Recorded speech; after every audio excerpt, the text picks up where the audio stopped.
Apa kabar anak-anakku sekalian? Moga hari ini dan seterusnya kita selalu dilindungi dan diberkahi oleh Allah Subhanahu wa Ta'ala. Amin ya Rabbal Alamin. Nah, hari ini kita akan belajar tentang metabolisme. Metabolisme adalah seluruh reaksi kimia yang terjadi di dalam tubuh organisme. Misalnya, pencernaan makanan, respirasi, ekresi, dan sebagainya. Mungkin di antara kita ada yang merasakan sesuatu yang tidak enak dengan tubuh kita, terutama saat kita sedang sakit. Nah, saat itulah metabolisme tubuh kita sedang terganggu. Metabolisme di dalam tubuh kita terkait dengan pembentukan energi. Jika kita bandingkan tubuh kita dengan kendaraan, misalnya sepeda motor. Sepeda motor jika mau digunakan, dia memerlukan bensin. Tubuh kita saat kita ingin beraktivitas, kita memerlukan energi. Tentu saja energi yang kita dapatkan bersumber dari bahan makanan yang kita makan. Namun apa yang terjadi dengan sepeda motor setelah seharian digunakan? Tentu saja pada bagian knalpot akan terasa lebih panas. Bagaimana dengan tubuh kita? Mungkin setelah beraktivitas tubuh kita tidak akan sepanas knalpot sepeda motor. Mengapa demikian? Nah, inilah yang membedakan sepeda motor dengan tubuh kita, di mana reaksi-reaksi kimia yang ada di dalam tubuh kita sama-sama terjadi, tetapi di dalam tubuh kita terdapat enzim. Apa itu enzim? Nah, hari ini kita akan membahas tentang enzim. Pertama adalah pengertian enzim.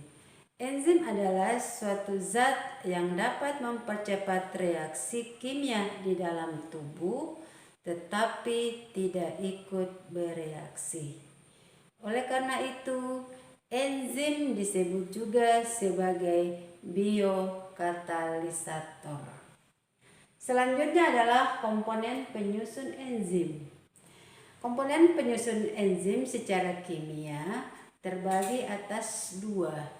Yang pertama adalah apoenzim dan yang kedua adalah gugus prostetik. Apoenzim adalah enzim yang tersusun atas protein, sedangkan gugus prostetik adalah enzim yang bukan protein. Enzim yang bukan protein atau yang tergolong dalam kelompok gugus prostetik terbagi atas dua, yaitu kofaktor dan koenzim.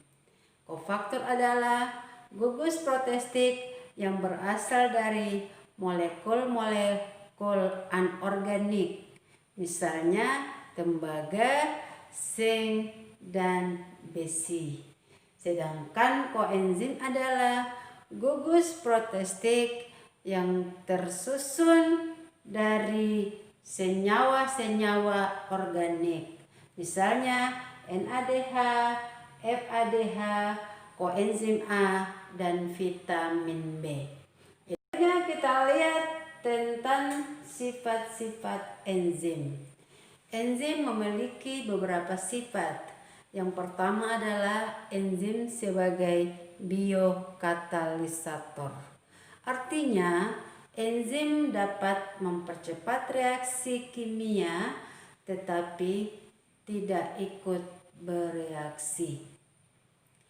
Terus sifat yang kedua adalah enzim merupakan suatu protein, sehingga enzim memiliki sifat-sifat protein yang bekerja pada kondisi tertentu. Terus sifat yang ketiga adalah enzim bekerja spesifik. Artinya enzim hanya akan bereaksi dengan satu jenis substrat dan menghasilkan satu jenis produk saja. Sedangkan ciri yang berikut adalah enzim diperlukan dalam jumlah yang sedikit. Ini memungkinkan enzim dapat digunakan berulang kali selama struktur enzim tersebut tidak rusak. Dan selanjutnya ciri yang terakhir atau sifat yang terakhir adalah enzim bekerja bolak-balik atau reversibel. Artinya, enzim dapat bekerja untuk menguraikan suatu senyawa menjadi senyawa-senyawa lain, atau sebaliknya, senyawa-senyawa lain akan dibentuk kembali menjadi senyawa semula. Ya, selanjutnya adalah mekanisme kerja enzim. Mekanisme kerja enzim terdiri atas dua. Yang pertama adalah teori gembok kunci atau teori lock and key. Dan yang kedua adalah teori induksi pas atau teori kecocokan. Nah, kita lihat yang pertama tentang teori gembok kunci. Enzim mempunyai sisi aktif. Sisi aktif enzim mempunyai bentuk tertentu dan hanya sesuai untuk satu jenis substrat saja. Dalam hal ini, enzim dimisalkan sebagai gembok, sebaliknya substrat dimisalkan sebagai kunci karena dapat berikatan secara pas pada sisi aktif enzim.